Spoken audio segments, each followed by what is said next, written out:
गिरीश पाठक जी। राधे राधे श्री। राधे राधे महाराज जी। महाराज जी, मन के वशीभूत होकर मनुष्य बार बार गलती करके क्षमा मांगता है। भगवान क्या बार बार क्षमा करते हैं या इसकी कोई सीमा है? बहुत वात्सल्य समुद्र भगवान है। अगर वो क्षमा न करे तो हम लोगों की दुर्गति हो जाए, क्योंकि बिल्कुल सत्य बात है कि ना चाहते हुए भी मन हमको जबरदस्ती गलत करवा देता है। पर हम कोशिश करें, मन को वश में करना नामुमकिन नहीं है, उसको हम कोशिश करें धीरे धीरे धीरे धीरे। अगर हम हठ कर लें तो मन हमसे कुछ करवा नहीं सकता, पर वो हठ आध्यात्मिक होगी। सांसारिक कसम खा लोगे तो मन तोड़वा देगा। बहुत कोशिश करता। हाँ बहुत, ये हम आपकी बात में बिल्कुल सहमत हैं। तो जब तक हमारे अंदर आध्यात्मिक ज्ञान नहीं होगा, नाम जप के द्वारा, शास्त्र स्वाध्याय के द्वारा, सत्संग के द्वारा हम अपनी बुद्धि में विवेक प्रकट करें। जब विवेक प्रकट हो जाएगा तो सही पूछो, कौन सी ऐसी वस्तु है जिसके लिए हम नियम तोड़ दें? सबसे बड़ा संसार का सुख काम सुख रखा गया है। जिन स्थानों को स्पर्श करके हम साबुन और रज से हाथ धोते हैं, उन स्थानों में हम अपनी पवित्रता और अपने नियम को तोड़ करके मन के अधीन हो जाते हैं। ये आप तो गृहस्थ में हो, हम भगवत मार्ग के पथिकों की भी बात करते हैं कि जो साधक सावधान नहीं रहते उनको ये मन घसीट करके इन्हीं गंदी बातों में डाल देता है। चलने वालों में हजारों में कोई एक दो निकल पाते हैं, नहीं तो मार के गिरा देता है मन। ये मन बहुत ही चंचल है और ये अधोगामी है। अधोगामी माने नीचे की तरफ जाने वाला। अगर इसको छोड़ दो तो ये गंदी बातों में ही जाएगा। तीन ऐसी बातें हैं जिनमें मनुष्य को महासुख की अनुभूति जैसा लगता है। यदि हमें सुंदर स्त्री मिल जाए, पुरुष के अंदर रहता है, या सुंदर पुरुष मिल जाए, स्त्री के अंदर रहता है, या जैसा भी भाव, हम सुखी हो जाए। यदि हमें मनोवांछित धन मिल जाए तो हम सुखी हो जाए, हमारा बड़ा नाम हो जाए, प्रतिष्ठा हो जाए तो हम सुखी हो जाए। तीन बातें रखी गई हैं पूरी माया को छान करके, कंचन, कामिनी और कीर्ति। वित्तैषणा, पुत्रैषणा, लोकैषणा, कंचन, कामिनी, कीर्ति, इसी का सारा विस्तार है सुखों का। अगर हम भगवान के चरणों में अपने चित्त को नहीं लगाएंगे, भगवान से चित्त लगाने के लिए गुरु के चरणों में चित्त लगाना, और गुरु के चरणों में चित्त लगाने का मतलब उनकी आज्ञा का पालन करना। संत और गुरु की आज्ञा का पालन करने से हमें आध्यात्मिक बल आता है, और उसी बल से हम अपनी इंद्रिय और मन को निग्रह कर सकते हैं, भोगों से हटा सकते हैं। अन्यथा कोई चांस नहीं है। आप कसम खा लो, चाहे गंगा की, चाहे राम की, चाहे हरि की, चाहे माँ की, किसी की भी कसम खा लो, ये सब तोड़वा देगा। जब ये अपने आप में आएगा ना, तो जैसे हाथी है ना, हर जंजीर को तोड़ देता है, ऐसे मन मत वाला गजराज है, ये तोड़ करके जबरदस्ती विषयों में गिरा ही देगा। यद्यपि आपकी इच्छा नहीं है कि मैं ऐसा गलत ना करूं, फिर भी आपसे गलत करवा देगा। इसलिए मामे वे प्रपद्यन्ते माया में ताम तरन्ति, श्री भगवान कहते हैं मेरी शरण में हो जाओ।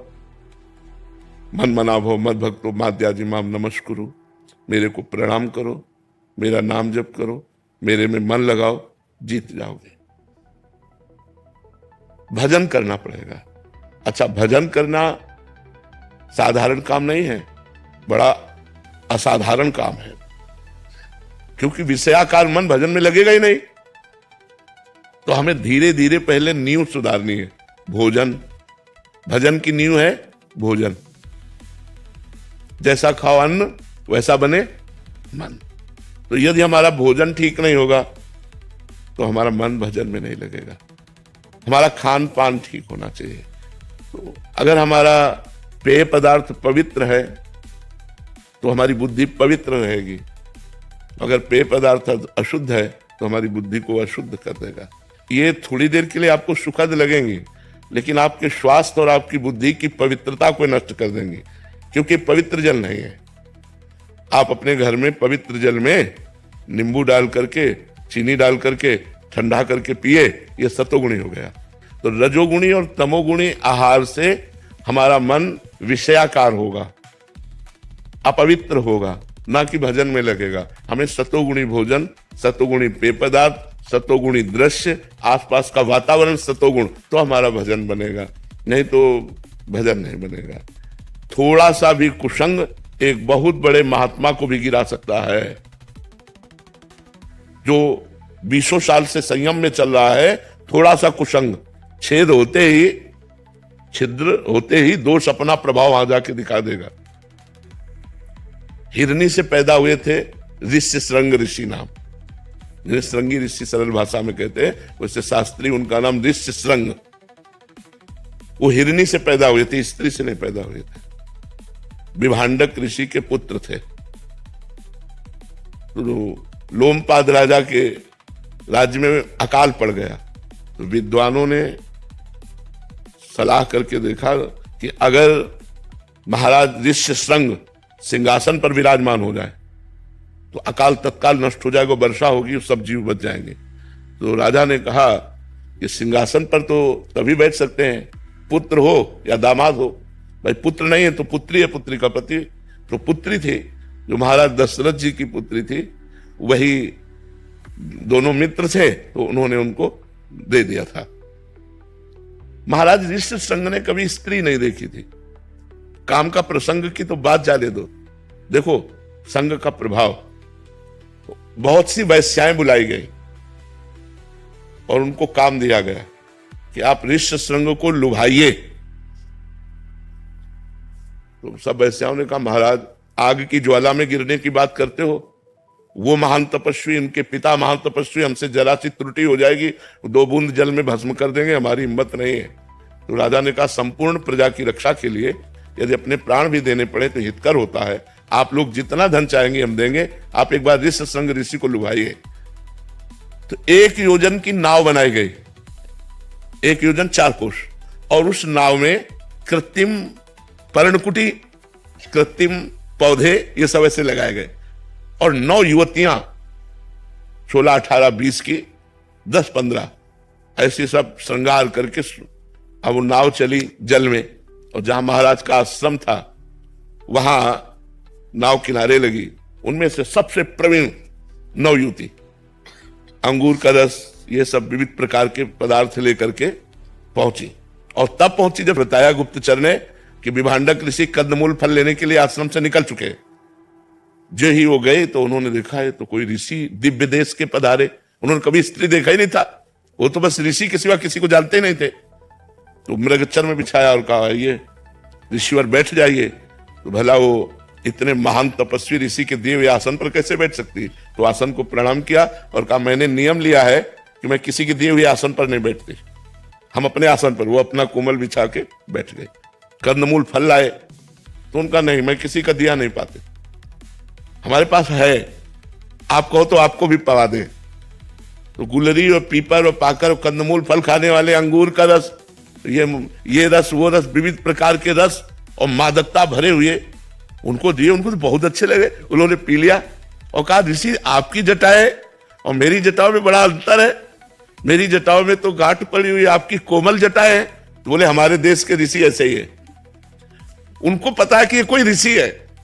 अब उनको मादक वस्तु पिलाई, अब वो भूमि पूरी घूमने लगी, बस ये खवा के पिला के, और तुरंत वहां से कि हमारे नियम का समय हो रहा है साधना का, मैं जा रही हूं, और वो चले। अब वो ऐसे बैठे, विभांडक ऋषि आए तो उन्होंने कहा बेटा तुम कैसे अस्वस्थ से बैठे हो? यज्ञशाला की अग्नि बुझने जा रही है, न तुमने हवन किया है, न तुम दिनचर्या। तुम बोले पिताश्री ये पृथ्वी घूमती नजर आती है, और रोने लगे। उन्होंने कहा अब मुझे आपके गले नहीं लग रहा, मुझे उस ऋषि के गले लग रहा है जो ऋषि आए थे। तो उन्होंने कहा कौन ऋषि यहां से आ सकता है? तो ध्यानस्थ हुए, ध्यान में दे। अरे उन्होंने कहा बेटा ये राक्षसी प्रवृत्तियों की ऐसी चाल होती है, तुम कभी अब ऐसे ऋषि नहीं होते।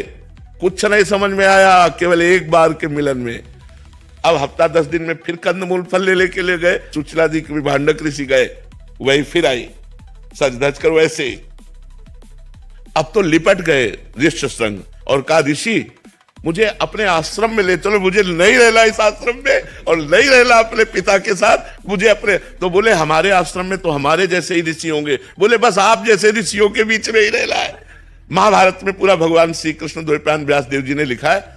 अब वो ले गए तो नाव चार कोस की, एक योजन का मतलब 4 कोस की नाव थी, और उसी में पूरा पर्णकुटी और सब। महाराज जो मृगी से पैदा हुए थे वो शादी किए और महाराज सिंहासन पर विराजमान किए। तो हम लोग तो माता से पैदा है और हम लोग अन्न पा रहे हैं। यदि थोड़ा भी छूट मन को दे दी जाए तो ये मन नरकगामी बना देगा। बहुत चंचल मन है, इसको साधना के द्वारा और भजन के द्वारा और दूरी बना के अगर हमें सही ढंग से चलना है तो एक दूसरे की दूरी बनानी होगी। हमें पता है मैं यहां गिर जाऊंगा तो मुझे नहीं जाना चाहिए, मुझे दूरी बनानी चाहिए। तो ऐसे ही गृहस्थ धर्म में है कि अपनी पत्नी से केवल अपना भाव रखे, अन्य माताओं बहनों के प्रति पवित्र भाव रखे और एकांत में कभी उनसे ज्यादा देर ना मिले, नहीं तो मन हमारा बड़ा चंचल है, वो कभी खराब होकर के गलत आचरण कर ही सकता है। इसलिए साधना के द्वारा, इसे भजन के द्वारा रोका जा सकता है, दूसरा कोई उपाय नहीं। बड़े बड़े ऋषि मुनियों को ये भ्रष्ट कर देता है, मन बड़ा चंचल है। एक बार एक जंगल में ऋषि रहते थे, प्रभुदत्त ब्रह्मचारी जी की वाणी से कथा है। तो वो पपड़ी पाते थे, जो वृक्ष की छाल की सूखी हुई पपड़ी, क्योंकि उनको यह था कि अगर मैं अच्छा पदार्थ पाऊंगा तो काम पीड़ित करेगा और मैं काम विजयी बन के दिखाऊंगा। तो 12 वर्ष उन्होंने वृक्ष के सूखी छाल की पपड़ी पा करके और कठिन भजन किया। अब तो महा तेजस्वी हो गए। एक दिन काम प्रकट हुआ और कहा, क्या तुम समझते हो कि तुमने काम पर विजय प्राप्त कर ली? तो उनका एक काम क्या, हजारों काम पर विजय प्राप्त कर चुका हूं। तो बोले महाराज अब मैं अपने बाण संधान करता हूं और आप संभालो अपने को। तो उनका जाओ नहीं तुम्हें भस्म कर दूंगा। बोले हाँ भस्म करने की सामर्थ्य है, लेकिन मैं जा रहा हूं और आज से हमारा बाण चालू आपके ऊपर, अब आप संभालना। इतना कहकर चले गए। अब वो ऋषि ये समझ नहीं पाए कि काम कौन से बाणों का संधान करेगा। अब जहां जहां वो पपड़ी खाते थे, वृक्ष की पपड़ी, वहां वहां हलवा घी का। ऋषि ने जब देखा कि वृक्षों के जितने वृक्ष उस जंगल में सब में हलवा लगा हुआ, तो उनका ये मेरे तप से भयभीत होकर वृक्ष हमें लगता है कोई स्वादिष्ट पदार्थ देने लगे। अब वो खाने लगे। अब 10वें वृक्ष से जब पाया तो आधा किलो हलवा तो गया ना, तो अब हड्डी के ऊपर मांस बढ़ना शुरू हुआ। महीना हुआ। एक दिन छम छम छम छम पायल करती हुई और एक कटोरा लिए हुए, जे ही देखा ऋषि आ रहे तो ऐसे हलवा लगा के भाग। उनका ए खड़ी हो जाओ, तुम कौन हो? क्या ये स्वादिष्ट पदार्थ तुम लगाती थी? तो उनका हाँ महाराज। तो भाग क्यों रहे हो? मैं आपके तप से भयभीत हूं। बोले नहीं नहीं नहीं, महीनों से इतना स्वादिष्ट पदार्थ पवा रहे, क्योंकि पहले अन्न जाएगा तो बुद्धि बदलेगी ना। तुम इतना स्वादिष्ट पदार्थ पवा रहे, तुम भयभीत क्यों हो रही हो? तुम बोले महाराज वृक्ष में चुपचाप इसलिए लगा जाती थी कि आपकी सेवा बन जाए, मैं आपकी सेवा करना चाहती हूं। बोले लाओ कटोरा, वृक्ष में लगाने की जरूरत नहीं है, अब रोज कटोरा लेके तुम ले आ जाना, मैं इस कुटिया में रहता हूं। कटोरा लेके आने लगी। काम ने चैलेंज किया था, मैं अपना बाण संधान कर रहा हूं, तुम सावधान। फिर एक दिन पूछा तुम इस जंगल में क्यों रहती हो?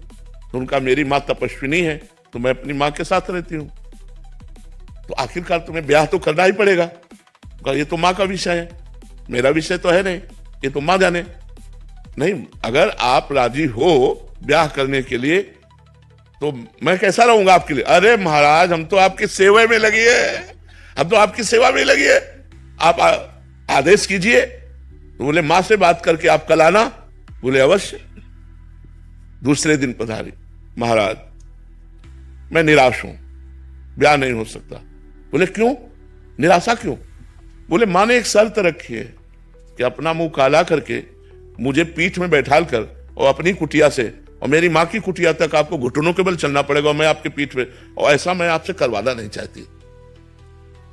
तो उनका अगर संध्या काल में ये काम हो जाए तो? बोले वो काल कोई भी हो, लेकिन आपको ये करना पड़ेगा अगर ब्याह करना है। महाराज राजी हो गए, मुंह काला किया, पीठ पे बैठाला, घुटने के बल चले, और जब वहां पहुंचे तो काम खड़ा था उसने कहा ये मेरी रची हुई माया है, मैं ही हूं इसका स्वामी, बोल तेरी तपस्या कहां गई। ये कहो कि मैं तेरी तपस्या नष्ट नहीं की, केवल केवल दिखाया है तुझे कि अगर तू तपस्या का अहंकार करेगा तो देख घुटने केवल चल रहा, मेरी माया तेरे पीठ पर बैठी हुई है। तो ये मन बड़े बड़े ऋषि मुनियों को मोहित कर दिया, हम तुम तो बहुत छोटे लोग।